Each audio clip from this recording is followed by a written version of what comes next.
Sir ये बताइए जो वीवीपैट की पर्चियों का जो वहाँ पे पाई गई हैं बूथ के पास, तो जिस तरीके से उससे हमें एक शंका जाग रही है, एक ऐसी स्थिति पैदा हो रही है कि क्या ये इलेक्शन कमीशन की कोई धांधली या कोई बेईमानी तो नहीं सामने आ रही है।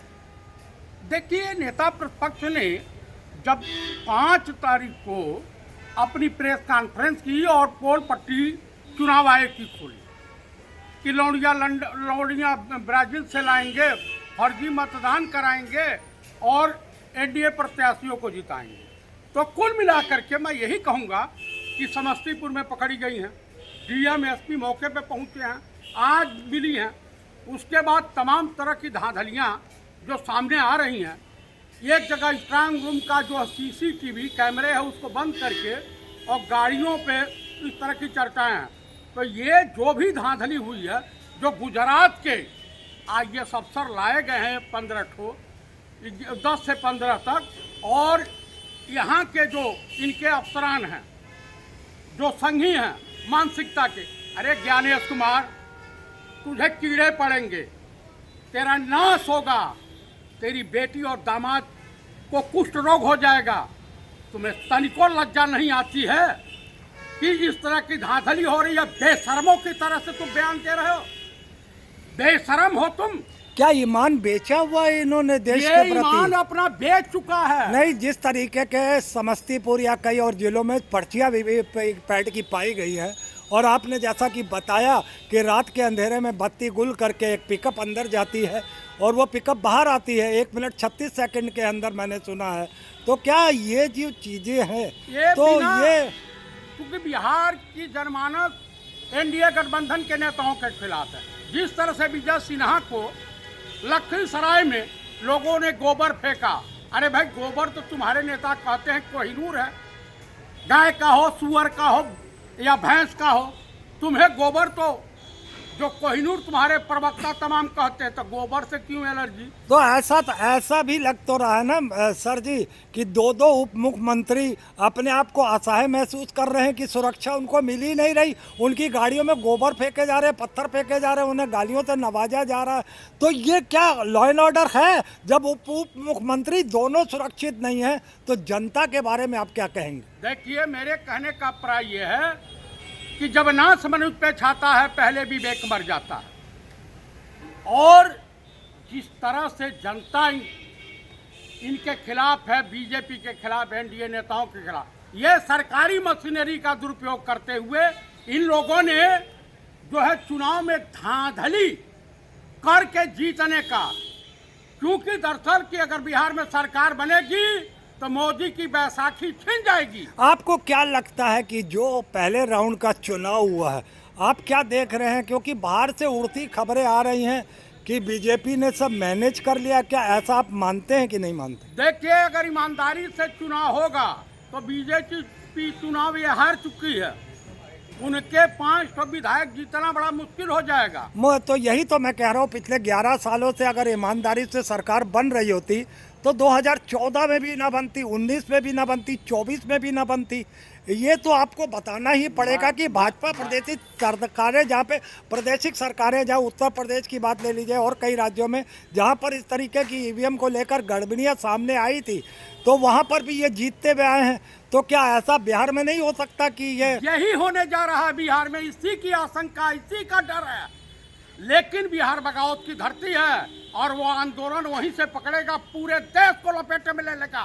नेपाल, श्रीलंका और बांग्लादेश, ये सब फेल हो जाएंगे। बीजेपी के नेता कहीं मुंह दिखाने के काबिल नहीं रह जाएंगे। मैं एक सवाल और करता हूं, जो राहुल गांधी ने एसआईआर पर और वोटर लिस्ट पर जो बातें कही थी, तो कहीं ना कहीं आपको ये नहीं लगता कि जो इलेक्शन कमिश्नर है डरा हुआ है, शायद इस बार वो सब कुछ ना कर पाए, धांधली, ऐसा भी आपको प्रतीत होता है कि नहीं प्रतीत होता? देखिए, डरा हुआ है, संभवतः 11 तारीख को जेल चला जाएगा, संभवतः सुप्रीम कोर्ट का फैसला आने बहुत बड़ी बात बोल रहे हैं आप।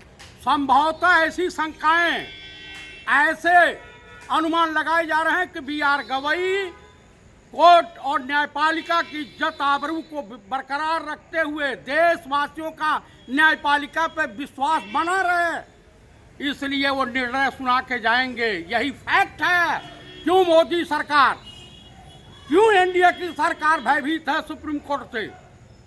और ये 100% है कि बिहार में सत्ता परिवर्तन होना निश्चित है। सत्ता परिवर्तन होते होते मोदी सरकार भी धराशायी हो जाएगी। और जाते जाते जाते जैसे जिस तरीके से डीवाई चंद्रचूड़ ने बिकने का काम किया था, नरेंद्र मोदी को गणेश पूजा पे घर पे बुला लिया और सारा एक तरीके से पूरा खेल को ही पलट के रख दिया।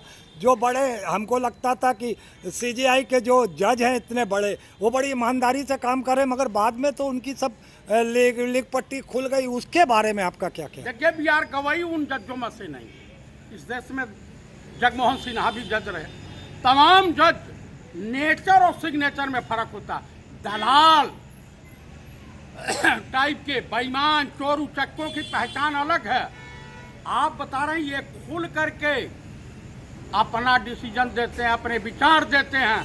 क्योंकि राहुल गांधी वाले में जब कोर्ट में गुजरात में हरा दिया गया था, इनकी सांसद सदस्य चली गई थी, तो बीजेपी परेशान थी कि सुप्रीम कोर्ट क्यों नहीं जाती। जब सुप्रीम कोर्ट में गया तो उस बेंच में बी आर गवई साहब थे। तमाम वकीलों से उन्होंने कहा कि मेरे परिवार के लोग कांग्रेस में हैं, अगर आप लोग कहें तो मैं इस बेंच से अपने आप को अलग कर लेता हूं, कोई दूसरा सुनवाई करेगा। तो जजों तमाम वकीलों ने कहा नहीं आप ही करें। उसमें फैसला आया ईमानदारी के साथ।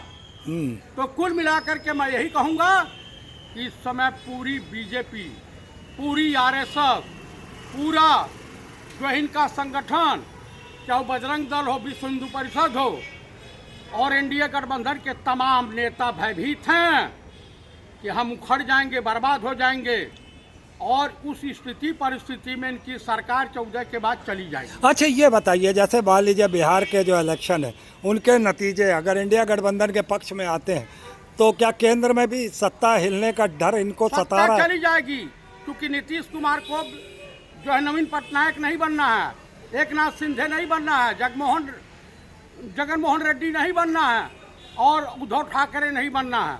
तो इसलिए उनकी पार्टी भी विड्रॉल कर लेगी, चिराग भी भाग चलेंगे और तमाम इनके विश्वास सूत्रों से ज्ञात हुआ कि लगभग 45 सांसद इनका साथ छोड़ देंगे। अच्छा, क्या लगता है कि प्रधानमंत्री आजकल उस स्तर पर आ चुके हैं, किस तरीके की टिप्पणी है उनकी? अभी वो 1937 की बात कर रहे हैं कि वंदे मातरम के कुछ अंश काट दिए गए थे, वो नेहरू खानदान में थे और ये था नेहरू जी की अध्यक्षता में वो मीटिंग हुई थी, उसमें तो रविन्द्रनाथ टैगोर जी भी थे, बड़े बड़े लोग थे, आरएसएस से भी जुड़े लोग थे। ये क्या पाखंड क्या है? ये सड़क छाप भाषा बोलते हैं, गुंडे मवालियों वाली भाषा बोलते हैं, पाकिट मारो वाली भाषा बोलते हैं माननीय प्रधानमंत्री राजा बाबू जी। और अभी तो कहे कि सिक्सर 6 गोली सीने पे। वही मैं उसी पे आना चाह रहा हूँ कि कनपट्टी पे गोली रख देना, ये एक प्रधानमंत्री की भाषा। अभी अच्छा, आज की सभा में कहीं बोले हैं। हाँ, अच्छा। जनसभा को जो इस तरह निचले स्तर पर आकर के बयानबाजी कर सकता हो, वो उस प्रधानमंत्री से देशवासियों की को कोई अपेक्षा नहीं रखनी चाहिए। ये टपोरी है और ये जुमलेबाज है। इसके बारे में कहावत है,